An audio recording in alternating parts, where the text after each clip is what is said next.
some sounds, they don't need to be loud to stay with you. Sometimes they just settle in.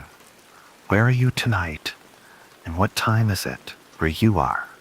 Leave it in the comments. Just remember this moment. You'll want to know exactly where you were when it began. In the early 2000s, long before rideshare apps and GPS-enabled phones, the journey home had been made each night on foot. There had been no car, no bicycle, no companion, just the sound of worn soles brushing against the edge of a quiet suburb. Every evening, at precisely 6:45, the same house had been passed, a pale gray home trimmed in navy, with drawn curtains that barely shifted in the breeze. That house, belonging to the Palmer family, had sat neatly behind a low hedge and a cracked stone walkway. Behind its windows, faint light always glowed in warm amber tones, suggesting life within but revealing little. Inside, it had been known, or at least assumed, that the family resided quietly. A man, his wife, and their 10-year-old daughter, a household like many others. No noise ever spilled from the house, no music, no raised voices, just the faint shifting of shadows behind linen. And every night, without fail, a glance had been cast toward the narrowest slit between the curtains. It had been done unconsciously, like a tic or a ritual. The gap had always offered the same glimpse, a narrow, polished hallway with a low chandelier and the edge of an antique dining table glinting faintly under the overhead bulb. But on that one night, the beginning of it all, the view had changed. The feet had stopped instinctively. Breath had caught, though no reason for alarm had yet fully formed. The curtain slit had revealed something else. A child had been visible there, still and centered, one eye peering through the gap, unblinking. The distance made features hard to identify, but the presence had been unmistakable. A child's silhouette, not watching, not hiding, but waiting. Something in the stillness of that stare had felt off, not malicious, but calculated, too calm, too direct. Steps had carried the observer closer, hesitantly crossing the walkway and approaching the porch. Halfway there, the child had turned away, vanishing behind the curtain in a single fluid movement. Silence had returned. No sound of retreating feet, no creak of floorboards, just the faint echo of wind against vinyl siding. The front steps had groaned faintly under weight, but the house had remained unchanged. A hand had been lifted to the side light, a tall, narrow pane of glass beside the front door, and a flashlight beam had cut through the dimness. Nothing.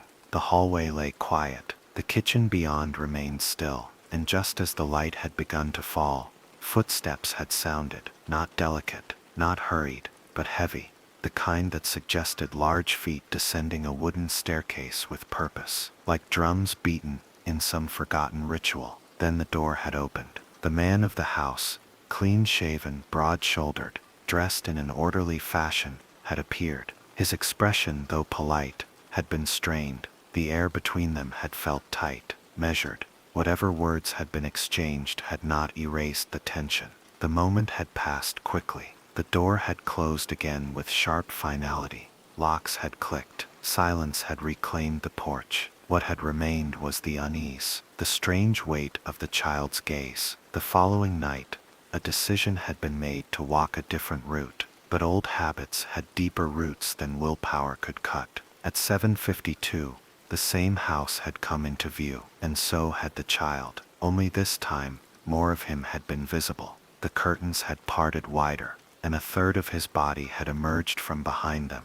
A boy, surely, tall for his age, wearing overalls and a striped shirt. His skin had been pale, his hair dark, and he had smiled as he pressed one side of his face to the glass. There had been no malice in the expression, just the pure, fixed joy of someone who recognized you, even if you had no memory of them. Halfway up the walk, he had disappeared again. A flashlight had once more cut through the glass, and once more, the house had seemed empty. But someone had been inside. From the kitchen's edge, a figure had leaned backward just far enough to make eye contact through the side light. It had been the man again, his eyes unreadable, and the sense that one had just crossed a line had been overwhelming. A brief encounter had followed. Words had surely been spoken, but they hadn't mattered. The door had closed once more, only this time the bolt had slid into place with a slow, deliberate scrape. The next evening, shadows had arrived earlier than usual, dragged down by a sky smeared in heavy gray. The clouds had pressed low, muffling sound, dimming the edges of every familiar shape. Yet despite the warning in the air, the same route had been followed once more. It had been just before 7 p.m. when the house came into view. This time, no attempt had been made to approach. The man of the house had already been there, at the upstairs window, hands gripping the sill, face carved in stone. His eyes had not left the sidewalk, locked with the same cold precision as a hunter watching a snared animal. The message had been wordless, but unmistakable. Don't come closer. Still, instinct had drawn the gaze downward to the familiar curtain. The flutter had been subtle, but behind it, the boy had reappeared. He stood there, rocking on his heels, swaying with a strange glee. Thin hands clapped together once or twice, as if in silent celebration. He had looked delighted, like a child promised a gift, and with every tilt of the curtain, more of his face had become visible. That face had been wrong. What had once seemed pale and joyful now twisted into something grotesque. One side of the boy's head had looked crushed, flattened, warped, discolored. The skin had turned a shade that could only be described as ruined asphalt, matte black, lifeless, stretched over broken bone. His jaw had slackened into a deep, lipless grin, filled with teeth that did not belong to a child, crooked and oversized, like pieces shoved into a too small box. And behind them, a tongue thick and dark had rested coiled like a slug in a wet cave. Yet he had laughed, or at least mimicked laughter. Shoulders had bounced in quiet rhythm, his eye wide with joy, the other hidden beneath the shredded side of his head. He had not moved from the curtain, but something in the way he leaned forward suggested he wanted to. The man at the window had narrowed his eyes further, and the observer had finally walked away. Sleep that night had offered no escape. Images had pressed against the mind like fingers through damp cloth, fleeting and urgent. The boy's face had returned again and again, more corpse than child, bald and cold and impossibly delighted. In the dream, the world had turned black, but the face had glowed faintly, as if lit from within. Beams of light had blasted from the dreamer's own eyes, flickering like high beams on a cracked windshield. A voice had tried to scream but had produced only the sound of car horns. The body had crawled along an endless road on hands and knees, tongue dry, joints aching, and behind, always behind, had been the faint scrape of something being dragged. At dawn the clouds had broken slightly, casting the world in a flat, sickly yellow hue. The house had stood quiet again, curtains drawn, windows dark, until the movement had begun. Bags had been carried from the front door to the SUV in the driveway, a dark blue hatchback, faded by years in the sun. The woman of the house had climbed into the front seat, her posture casual. The daughter, head bowed to her phone, had sat in the back, face aglow with screen light. The man had closed the door behind them, and from the shadow of the threshold, he had emerged. The boy, no longer behind the curtain, no longer still. He had burst forward with clumsy energy, one arm curled, the other dragging. The side of his body once hidden had now been revealed in full. It had been worse than imagined. The limb on that side had been twisted at the elbow, the skin black and cracked. His shoulder drooped at an unnatural angle, and his leg, broken at the shin, bent inward as he limped toward the vehicle. Each step had left a faint smear against the driveway, the ankle scraping along behind him like meat on concrete. Yet he had been. There had been no hesitation.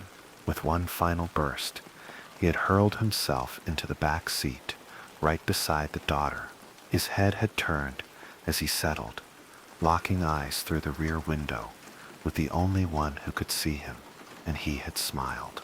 A perfect, gleeful, monstrous smile. The car had pulled away. No one had noticed him, not the man, Not the woman, not the girl who now shared her seat with something that did not breathe. And the boy, his face still pressed against the glass, had not looked away until the car was gone. Days had slipped by with the slow ache of fevered memory.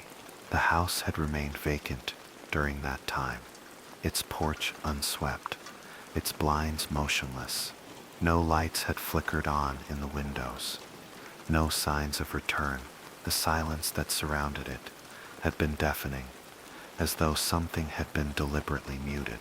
Across the street, where the witness had remained, sleep had become fractured. Every night, between one blink and the next, flashes of that boy's face had returned, grinning, swaying, thrilled by something only he could feel. It had no right to look that happy, not in that body, not with that face. Every time the memory of the boy's crushed features returned, a strange pressure would form behind the eyes, like a migraine that began in the soul, a feeling that the world wasn't as stable as it had once seemed. Then came the night when a movement had been noticed again. From a second-story window, the curtain had shifted, just barely. No light within, only the soft glint of a figure, silhouetted against the dark, just a suggestion, a whisper of a presence. It had been impossible, of course. The family was still gone, and yet the curtain had moved. A camera had been set up, eventually, a small one, barely visible, fixed across the street on the vacant house. Motion detection had been enabled. Every angle had been aligned.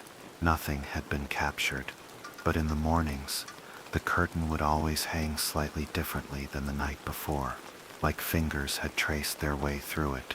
While the street lay sleeping, the footage remained clear. Empty, no sounds, no intrusions, but the evidence lived in the subtle, the way dust had shifted on the windowsill, the faint imprint of a child's handprint against the inner glass, as if pressed from the inside, fingers splayed wide, smudged, but unmistakably real. One morning, after a particularly dreamless sleep, something had changed. The front door of the Palmer house stood slightly ajar, not broken, not forced, simply open, just wide enough for a child's frame to pass through. No one had returned, no car in the driveway, no lights inside, no movement on the porch, only that door, and something unseen beyond it, inviting, watching. That evening, the sky had turned greenish near the horizon. A storm threatened but never came. Wind picked up dust from the sidewalks and tossed it in circles like ash, and across the street, at exactly 6:58 p.m., the door had been found shut again, tightly. No prints, no noise, no explanation. That was when the fear had changed. It had become invasive. Routine had broken. The walks had ended. The grocery trips had turned into deliveries. The windows had been taped over with layers of cardboard and blackout cloth. Locks had been doubled, then tripled. Lights had been left on all night, every night. Doors had been braced, but nothing could keep out the memories. The boy's body, half vibrant, half decayed, kept appearing in brief flashes behind closed eyes, always turning, always smiling, always coming closer. One night, a sound had echoed from the front stoop, a knock, light, measured, just 3 taps, a pause, 3 more. No one had moved, no one had answered, but the knocking had continued. 10 minutes, 15, then silence. By the time morning arrived, the camera feed had been erased, not corrupted, not blank, erased, as if something had reached into the system and decided what should remain. Only one still image had survived, stored in a forgotten folder, missed in the cleanup.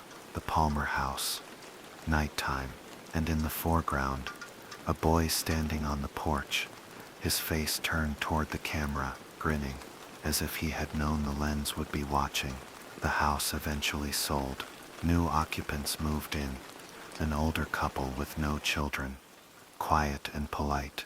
They painted the siding pale blue, replaced the hedges with gravel, and removed the old curtains that had once whispered to the street, like torn sails. But the windows still watched, even behind the new curtains, thicker, stiffer, drawn tight. There remained a pressure in the air around the house, something unseen, something that refused to be painted over.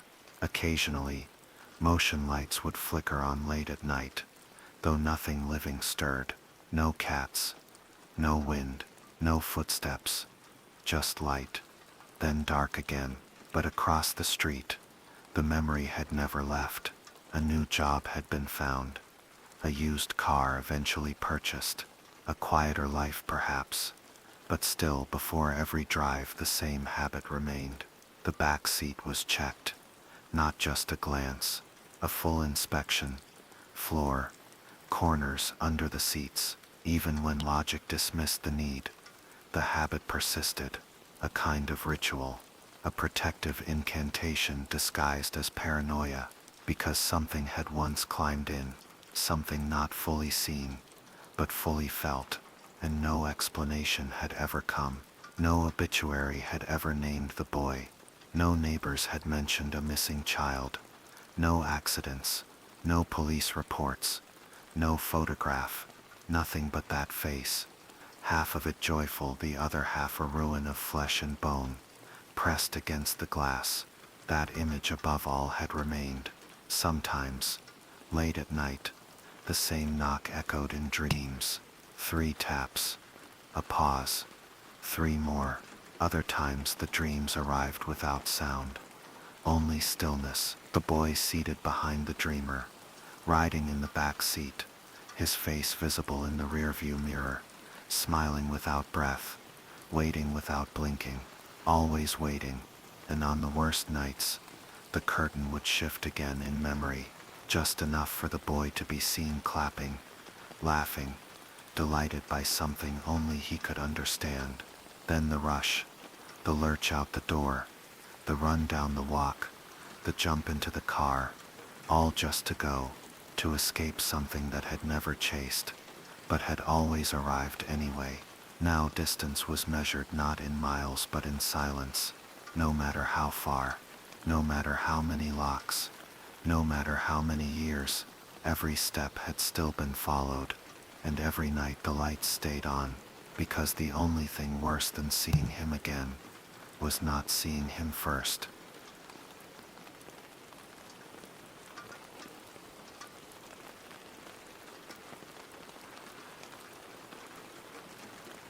The first questions had been asked in childhood. As far back as memory allowed, the sky had always held a kind of weight, distant, heavy, impossible to touch. The image of the cosmic towers, those silent sentinels suspended in space, had carved themselves into the walls of wonder.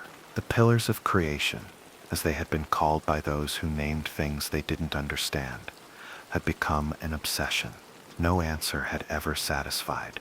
Not the science books, not the blurry photographs, not the lectures that reduced them to mere clouds of dust and gas. There had always been more behind the image, something alive. And so the journey had begun. At the edge of a forgotten town, atop a hill thick with sagebrush and silence, an old practitioner had been sought, a man whose talents were whispered about rather than advertised. He had not claimed to be a guide, nor a healer, only a maker of mixtures, of moments, of windows into hidden truths. The transaction had been simple, a payment made in crumpled bills, a vial handed over, wrapped in cloth and sealed with a dark string. The instructions had been clear. A space had been cleared in the center of the room. Every light had been extinguished. A small, lifeless rodent had been placed before the body, and behind a freshly cut flower, its petals still damp with dew. These were not symbols, they were anchors, one to the natural end, the other to pure renewal. The liquid had been consumed. It had burned, not in heat, but in memory. The taste had lingered like rust on the tongue, and the smell had clung to the throat like wet ash. A thought had been held, silent, but certain. The desire had not been to know about the pillars, but to see them before their collapse, before the image captured only their shadow, to witness their full truth. The body had grown heavy. Sleep had arrived, not gradual but immediate, like being pulled beneath a warm current. And then the fall had begun. The stars had not been flown toward, they had been drawn in.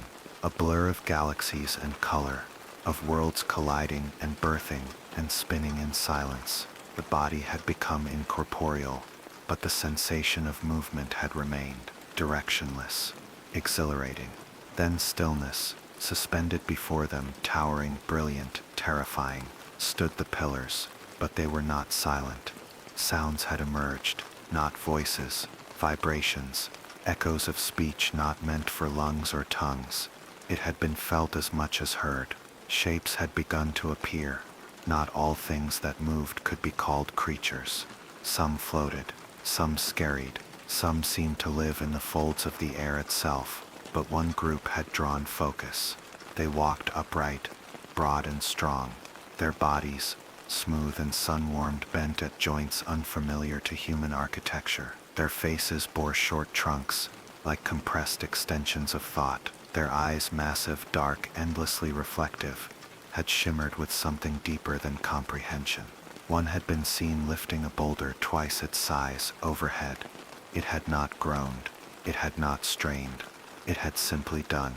Another approached, smaller and slender, flanked by two youthful forms who danced beside her with careless joy. They had touched each other's faces, trunks brushing skin gently. Affection, surely, something ancient, ritualistic. Emotion had risen unexpectedly. The scene had carried a rhythm not known but instantly understood. This was not the curiosity of science. This was life, and the dreamer had been allowed to witness it. The flight had resumed without motion, as though thought alone had steered the body forward. Below, the towers of gas swirled and reformed, living architecture in constant mutation. No laws of gravity or time had ruled here. Everything had breathed. Another figure had come into view, one of the same species, yet hunched and trembling. It had knelt beside a serpentine being, elongated and shimmering with scales that refracted light like water. Tiny limbs sprouted from its belly, their movement faint and uncoordinated. It had been still, unmoving, and the one beside it had swayed gently, uttering deep guttural tones filled with something unmistakable sorrow. One hand had rested on the creature's head, the other on its side. The breath from its trunk had passed across the length of the creature's form, not in desperation, but reverence. The connection had been undeniable. Grief had shape here. The watcher had remained above, unseen, untouched. There had been no need to translate the moment. The truth of it had been absorbed through the skin, into the marrow. It had reached deep, beyond understanding. It had hurt, and then the scene had shifted. The pillars had opened like a gate, revealing a great clearing filled with rows of movement. Dozens, perhaps hundreds, of the same beings had gathered, carrying strange objects on flat, ridged platforms, likely food, though none of it resembled fruit or vegetable in familiar form. Their posture had been bowed, their motion subdued, a procession, but one without celebration. From behind a column a presence had emerged that disrupted everything. It had not matched the others. Taller, perhaps 3 times the height of those around it, covered in long loose fabric dyed deep crimson. The face had not been visible, hidden beneath a hood. Only the snout, long and curved like a bent horn, had peeked from beneath the cloth. Its hands, slender and too long, had gleamed with silver rings and dull precious stones. It had moved with intentional grace, accepting the offerings. It had chosen one from the pile, lifted it slowly to what might have been a mouth, and consumed it. Slowly, silently. Then it had spoken. No words had been understood. The sound had resembled a breath pushed through a cavern, deep, reverberating, oddly melodic. not violent, but not soft either. Its posture had changed. One foot had lifted. It had kicked a kneeling figure. A sound sharp and brief had escaped the crowd, but none had moved. No protest, no resistance, only resignation. The moment had tightened. Something in the air had curled inward like space recoiling. Though no battle unfolded, the silence became a wound. The taller being had turned slowly and vanished behind the column once again. It had not looked back. The procession had resumed. But what had once resembled dignity now appeared as surrender. Grief, devotion, fear, all coexisted in this strange breathing world. The watcher had been overwhelmed. Every sensation had been magnified. The skin had tingled. The lungs had forgotten how to mimic breathing. And then peace. One final vision had emerged, so sudden, so quiet it almost hadn't registered. A child, small, round-bodied, sifting through smooth stones at the base of a glowing arch. Its hands had picked and turned them, inspecting with the attention only children could summon. It had not spoken, but had hummed, a low musical vibration, rhythmic and warm. Then it had looked up, and the watcher had been seen.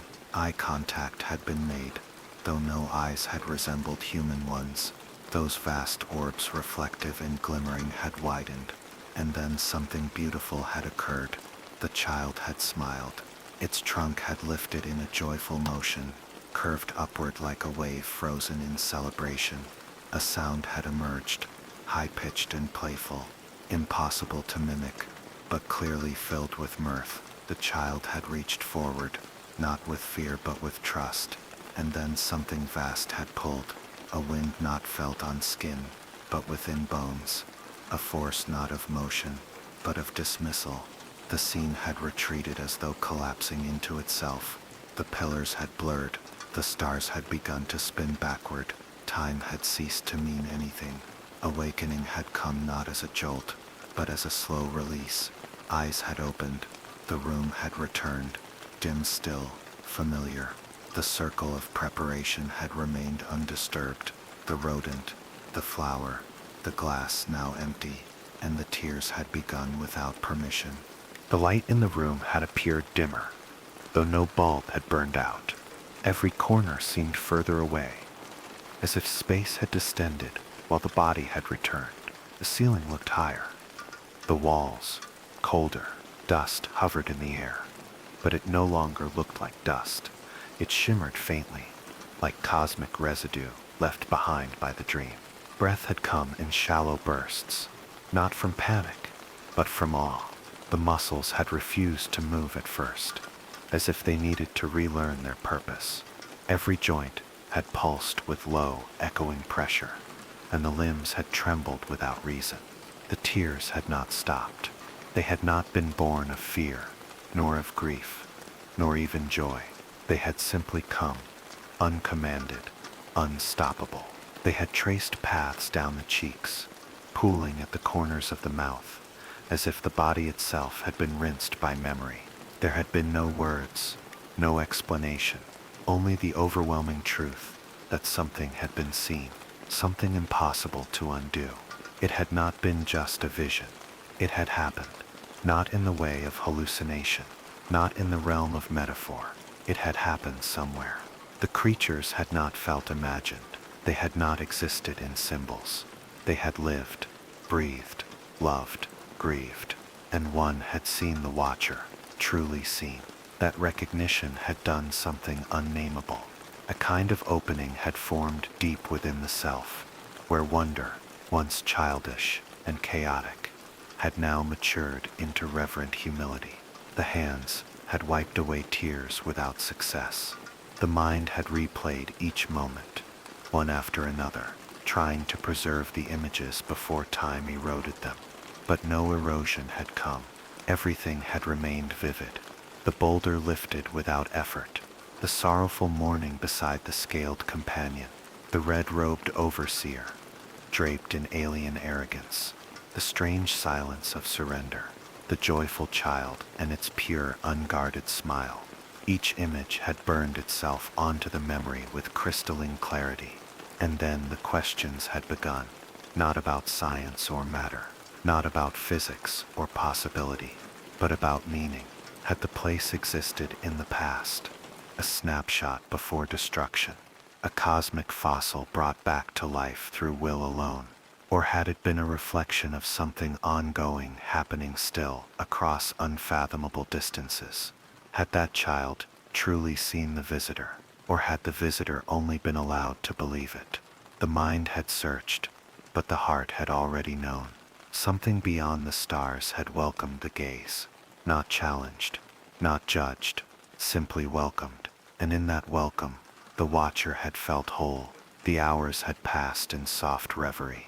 The flower behind the body had begun to wilt slightly, as though the bloom had aged a year in a minute. The dead rodent had remained unchanged, but its presence had taken on new weight.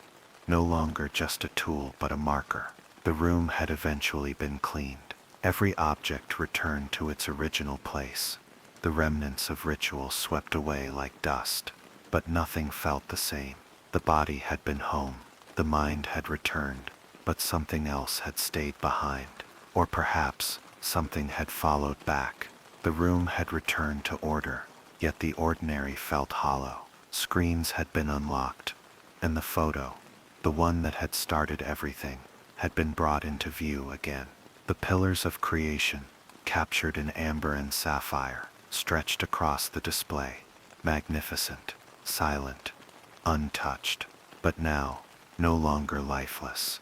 The image, once flat and distant, had become something intimate, like looking at a photograph of a place that had once been walked barefoot.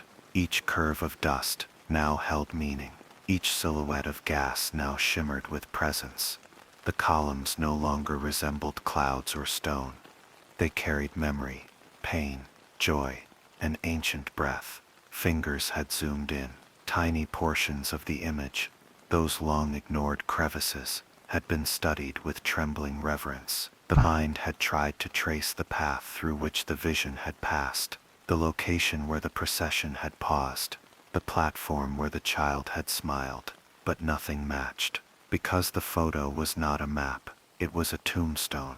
What had been seen was no longer there. If it had ever truly been here, the notion that the pillars, as visible from Earth, had already crumbled in real time, but still shimmered in distant light. That idea had struck with full weight now. The child, the creatures, the morning, the power, they had all existed in a moment so ancient that its light was only now arriving.